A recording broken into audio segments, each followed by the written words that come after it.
नमस्कार सभी को।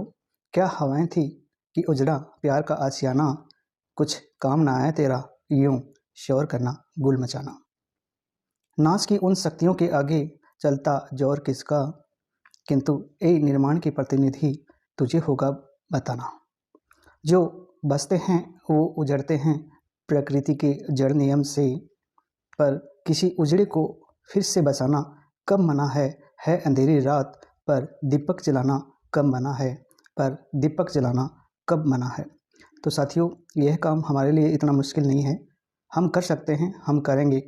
आज की वीडियो में हम जानेंगे कि आफलन के अंतर्गत बेहतर दस्तावेजीकरण कैसे कर सकते हैं। तो बिना किसी देरी के चलिए देखते हैं। हम बात करेंगे उन महत्वपूर्ण बिंदुओं पर जो हमारे लिए ज़रूरी हैं। सावधिक आकलन 1, बच्चों की ग्रुपिंग, कार्य पुस्तिकाएँ, साप्ताहिक आकलन, आफलन रजिस्टर। कुछ अन्य महत्वपूर्ण बिंदु भी हैं, जैसे आपकी कक्षा का प्रिंट टेस्ट होना, रीडिंग कॉर्नर का प्रयोग करना, लो कॉस्ट टीएलएम का प्रयोग करना, विभागीय किटों का प्रयोग करना। अब सभी बिंदुओं पर बारी बारी प्रकाश डालते हैं ताकि बेहतर दस्तावेजीकरण में हमें सहयोग मिल पाए। चलिए देखते हैं। सावधिक आकलन 1, विभाग द्वारा प्रत्येक अध्यापक को उनकी कक्षा के अनुरूप अध्यापक संदर्शिकाएँ दी जा चुकी हैं। आपने अपनी अध्यापक संदर्शिकाएँ देख भी ली हैं कि पहला सावधिक आकलन कब भरा जाना है, दूसरा कब भरेंगे।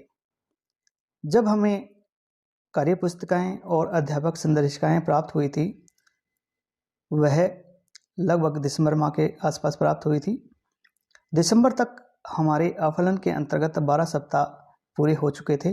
इन्हीं 12 सप्ताह का सार, या फिर ये कहें कि इन्हीं 12 सप्ताह की बच्चों से जुड़ी प्रगति रिपोर्ट हमें सावधिक आकलन 1 में दर्ज करनी है।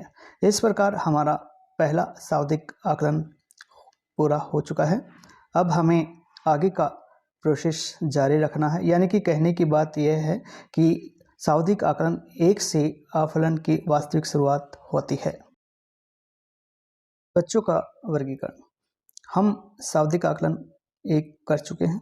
हमारे पास बच्चों से जुड़ी प्रगति की रिपोर्ट भी है, यानी कि उनकी सूचना भी है। अब हमें बच्चों का वर्गीकरण कर लेना चाहिए। वर्गीकरण 2 प्रकार से करें, वर्ग 1, वर्ग 2। वर्ग 1 में वे बच्चे रखें जिनका सीखने का स्तर 50 से नीचे है। वर्ग 2 में वे बच्चे रखें जिनका सीखने का स्तर 50 से ऊपर है। इस प्रकार करें बच्चों का वर्गीकरण।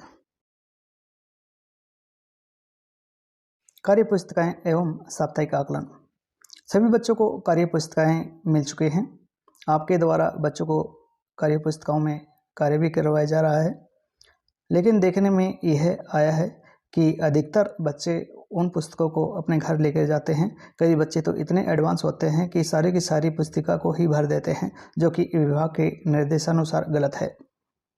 आपको क्या करना है, सभी बच्चों की कार्य पुस्तिकाएँ स्कूल में रखें, अपने मार्गदर्शन में बच्चों को कार्य करवाएं।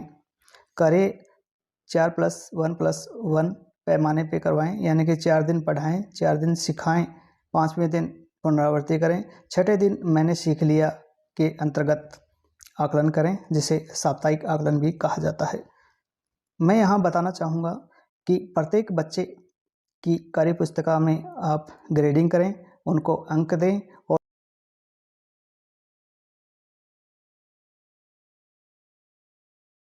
आफलन रजिस्टर, आप साप्ताहिक आकलन कर चुके हैं, बच्चों की प्रगति से जुड़ी सूचना भी आपको प्राप्त हो चुकी है। अब समय आता है आफलन रजिस्टर में उस सूचना को अंकित करने का। प्रारूप आप खुद भी तैयार कर सकते हैं, या फिर मेरे द्वारा बताए गए प्रारूप का भी प्रयोग आप कर सकते हैं। क्रम संख्या, बच्चे का नाम, एक ही नाम के कई बच्चे हैं तो आप पिता का नाम भी ऐड कर सकते हैं, उसकी कक्षा, उसका वर्ग। फिर विषय, विषय के अंतर्गत हम 3 विषय रख सकते हैं, हिंदी, अंग्रेजी, गणित। प्रत्येक विषय के नीचे कॉम्पिटेंसी अवश्य लिखें ताकि आपको पता हो किस कॉम्पिटेंसी में बच्चे द्वारा कितना स्कोर प्राप्त किया गया है। आफलन रजिस्टर में हम सूचना अंकित कर चुके हैं। हमने देखा कि कुछ बच्चे ऐसे हैं जिनमें सुधार की गुंजाइश है। इन बच्चों के स्तर को सुधारने के लिए हम आफलन रजिस्टर के नीचे अवश्य लिखें कि वे कौन सी रणनीतियाँ होंगी जिनके माध्यम से आप बच्चे का सीखने का स्तर सुधार सकते हैं। सावधिक आकलन 2, सावधिक आकलन 1 हम भर चुके हैं, बल्कि सफलतापूर्वक भर चुके हैं। अब सावधिक आकलन 2 की बारी आती है। यह आकलन 27 से 21 फरवरी के बीच ABRCs, BRPs या फिर आकलन कोऑर्डिनेटर द्वारा उपलब्ध करवाए गए प्रपत्र के आधार पर भरा जाना है। आपको उस प्रपत्र के आधार पर बच्चों का आकलन करना है और आकलन की रिपोर्ट आपको सावधिक आकलन 2 में अंकित करनी है। इस प्रकार सावधिक आकलन 2 भर।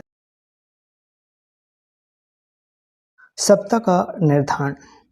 वर्तमान में आपको पता हो कि हम किस सप्ताह में विजिट कर रहे हैं। सभी का एक साथ चलना जरूरी है। यह तभी संभव है जब हमें इस बारे पता हो। विभाग की माने तो 1 दिसंबर से 13वां सप्ताह आरंभ होता है, यानी कि 1 दिसंबर तक 12 सप्ताह हमारे पूरे हो जाते हैं। दिसंबर माह के अंतर्गत 4 सप्ताह और इसमें जोड़ दें तो 12 + 4 16 बनते हैं। जनवरी माह में अधिकतर छुट्टियां होने के कारण एक ही सप्ताह शिक्षण कार्य हो पाया, तो यहाँ 1 सप्ताह और जोड़ दें तो 17 बनते हैं।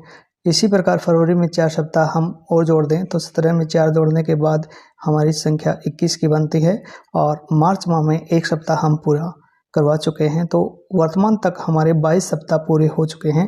यहाँ तक पहुँचते पहुँचते माना जा सकता है कि आकलन के अंतर्गत दस्तावेजीकरण से जुड़ी कोई भी आपकी शंका नहीं है, कोई भी समस्या नहीं है। आपका कार्य 100% पूरा हो चुका है। फिर भी एक छोटी सी बात मैं आपको बताना चाहूँगा कि हमें 1 से 12 सप्ताह का किसी भी प्रकार का रिकॉर्ड नहीं रखना है।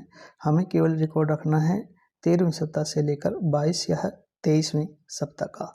इस दरमियान हमें 10 से 11 साप्ताहिक आकलन करने हैं और उन साप्ताहिक आकलन की सूचना आकलन रजिस्टर में अवश्य अंकित करनी है।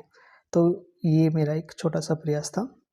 आशा ही नहीं, पूरा विश्वास है कि आप लोगों को यह मेरा प्रयास पसंद आया होगा। इसी उम्मीद के साथ कि अब हमारे खंड का आकलन के अंतर्गत दस्तावेजीकरण 100% होगा। आप सभी को धन्यवाद।